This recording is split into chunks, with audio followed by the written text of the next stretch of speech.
Dans les Saintes Écritures, Dieu déclare que le Messie viendrait pour être le sauveur du monde. La vie de Jésus prouve qu'il est bien celui dont les prophètes avaient parlé.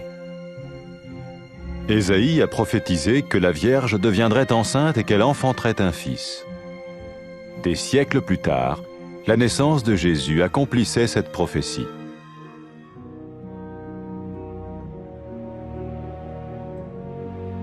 Les Saintes Écritures déclaraient que le saint à naître serait appelé le Fils de Dieu.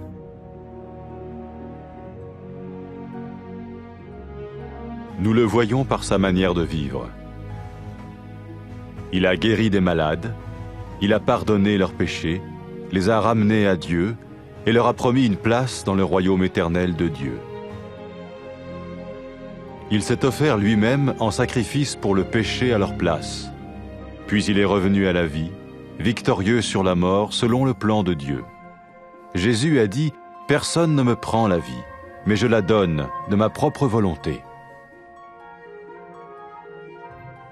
La vie de Jésus n'a pas seulement accompli les écrits des prophètes, mais elle a aussi confirmé la vérité de la sainte parole de Dieu.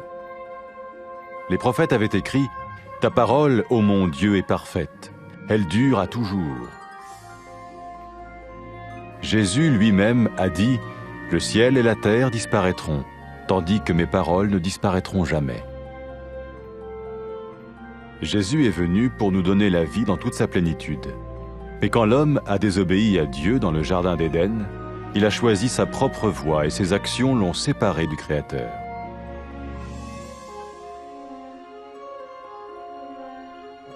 Les Saintes Écritures déclarent que tous ont péché et que le salaire que paye le péché, c'est la mort.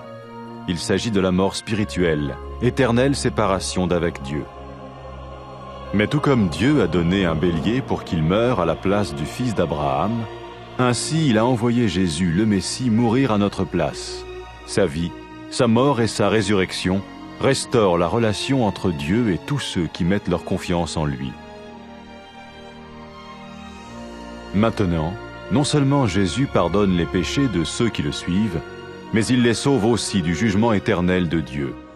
Ils sont sûrs d'aller au paradis et de vivre avec lui pour toujours. C'est cette vie et cette liberté de la culpabilité et du pouvoir du péché que Jésus offre à chacun aujourd'hui.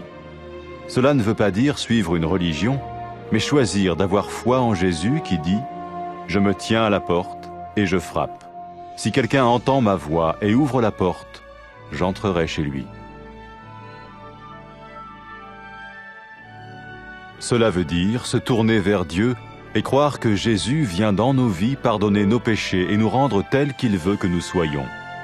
Il ne suffit pas d'approuver intellectuellement ce qu'il dit, ni de vivre une expérience émotionnelle. Nous le recevons par grâce, au moyen de la foi, par un acte de notre volonté. Lorsque quelqu'un est prêt à suivre Jésus le Messie, il peut lui parler par une simple prière. Peut-être êtes-vous prêt maintenant à ouvrir votre vie à Dieu. Si oui, vous pouvez vous joindre à la prière suivante, silencieusement, dans votre cœur. Seigneur Jésus, j'ai besoin de toi. Merci d'être mort sur la croix pour mes péchés.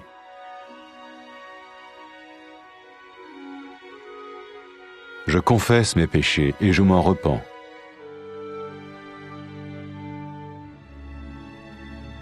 Je t'ouvre la porte de ma vie et je te reçois comme mon Sauveur et Seigneur.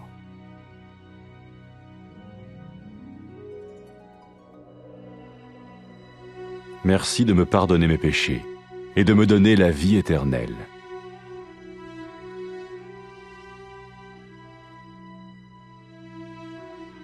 Fais de moi le genre de personne que tu veux que je sois. Maintenant que je deviens l'un de ceux qui te suivent. Amen.